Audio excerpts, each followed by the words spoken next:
संस्कृता नमस्तश्री नमस्तश्री नमो नमः। मंच पर विराजमान महानुभाव જેવા કે માનનીય શ્રી ડોક્ટર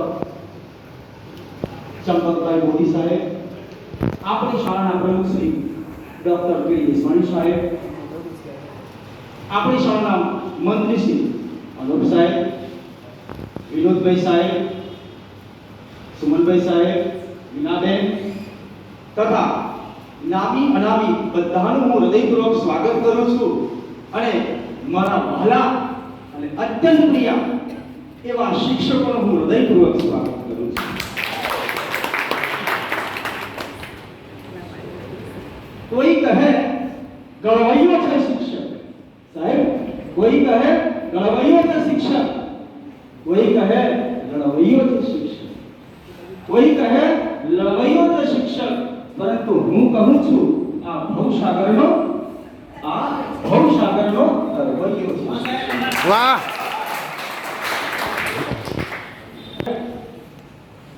આજનો મારો વિષય છે શિક્ષકનો પ્રતિસાદ. મારો વિષય છે શિક્ષકનો પ્રતિસાદ. અને સાહેબ, હું પ્રતિસાદની જો વાત કરવા માંગુ ને તો આ પ્રતિસાદ કોને કહેવાય? જે ભૂતકાળને યાદ રાખે અને ભવિષ્યની કલ્પના બાંધે ને એ જ વ્યક્તિ પ્રતિસાદને લાયક છે અને એ જ વ્યક્તિ સાચો પ્રતિસાદ કરી શકે છે. એટલે હું કહું છું એટલે નથી કહેતો, મનુસ્મૃતિની અંદર રાજા મનુએ કીધેલું છે. અને ત્યારે ફરી એકવાર મોદી સાહેબ, ફરી એકવાર મને કહેવાનું મન થાય કે નથી કોઈ ફરિયાદ મને, નથી કોઈ યાદ મને, નથી કોઈ ફરિયાદ મને, નથી કોઈ યાદ મને, બસ મને યાદ છે તો આ સ્કૂલનો ભૂતકાળ મને, આ સ્કૂલનો વર્તમાન મને. સાહેબ, ભૂતકાળની વાત કરવામાં આવે ને તો સાહેબ કોરોના કાળની વાત લઉં ને તો આ સ્કૂલના ભૂતકાળની, આ ભવ્ય ભૂતકાળની વાત કરવામાં આવે તો આ સ્કૂલ જ્યારથી ચાલુ થઈ છે ને ત્યારથી સંતરામ મહારાજના આશીર્વાદથી દર વર્ષે 5મી સપ્ટેમ્બરે દરેક શિક્ષકનું સન્માન કરવામાં આવે છે. અને આ ધારા સંતરામ મહારાજની કૃપાથી અવિરતપણે આજ દિન સુધી ચાલતી આવી છે. બીજા ભૂતકાળની જો વાત કરવામાં આવે ને સાહેબ, તો કોરોના કાળ વખતે એક પણ શિક્ષકનો એક પણ રૂપિયો પગાર કાપ્યા શિવાય આ મેનેજમેન્ટે વ્યક્તિગત બધા જ શિક્ષકોની કેર કરી છે.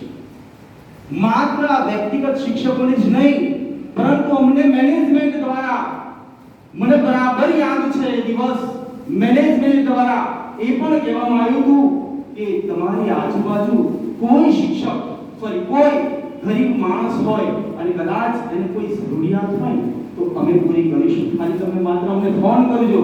બધા જ ટ્રસ્ટીઓએ અમને પોતાના પર્સનલ નંબર આપ્યા. આનાથી તો વિશેષ શું કહેવાય કે આવા મહાનુભાવોના પર્સનલ નંબર આપણને મળે તો આથી વિશેષ શું કહેવાય? આ છે એનો ભવ્ય ભૂતકાળ, આ છે એનો ભવ્ય ભૂતકાળ. અને મોદી સાહેબ, મને વળી એમ કહેવાનું મન થાય છે, મને એમ કહેવાનું થાય છે કે મને ભણવું અને ભણાવવું બહુ ગમે, મને ભણવું અને ભણાવવું બહુ ગમે. અને કદાચ ફરી જો મને મનુષ્યનો અવતાર મળે ને તો શિક્ષક થવું બહુ ગમે. કદાચ મને જો મનુષ્યનો અવતાર મળે ને તો શિક્ષક થવું બહુ ગમે. અને સાહેબ, અને મારા મોદી સાહેબ વિશે અને ફરી એકવાર કહેવાનો હોય અને ફરી એકવાર જો મને કહેવાનો મોકો મળી જાય અને મારે અત્યારે મારે કહી જ દેવું છે, હમણાં જોયું ને પુસ્તક અર્પણ કર્યું મોદી સાહેબે, એટલે કે આપણા માનનીય શ્રી ચંપક મોદી સાહેબે પુસ્તક અર્પણ કર્યું. એમના માટે તો કહેવાનું મન થાય કે ખેડાનું ખમીર છે જેના હાથમાં, ખેડાનું ખમીર છે જેના હાથમાં, એ કવિ છે આપણી સાથમાં, એ કવિ છે આપણી સાથમાં. તેમણે પોતાનું પુસ્તક અર્પણ કર્યું છે ડોક્ટર શ્રી પીડી દેશવાણીના હાથમાં. તેમણે પોતાનું પુસ્તક અર્પણ કર્યું છે ડોક્ટર પીડી દેશવાણીના હાથમાં. અને જો આપણે તાળીઓના ગડગડાટથી ગુજરાતી નામ લઈએ અને આપણે જો તાળીઓના ગડગડાટથી ઉડાવી લઈએ, એ છે આપણા હાથમાં, એ છે આપણા હાથમાં. જાજુ ના કહેતો સાહેબ, અંતમાં હું એટલું જ કહેવા માંગીશ સાહેબ કે મને સમયની મર્યાદા છે, મને સમયની મર્યાદા છે, મને આ નાના મોડે બહુ ઝાઝું કહેવાઈ ગયું છે મને, છતાં તમે મને માફ કરી દેજો, મને છતાં તમે બધા મને માફ કરી દેજો મને. હે માયા રાખજો માનવી, માયા રાખજો માનવી, અને હૈયે રાખજો હે, માયા રાખજો માનવી, હૈયે રાખજો હે, તો બોલું ચાલુ આમ માફ કરી દો, બોલું ચાલુ આમ માફ કરી દો.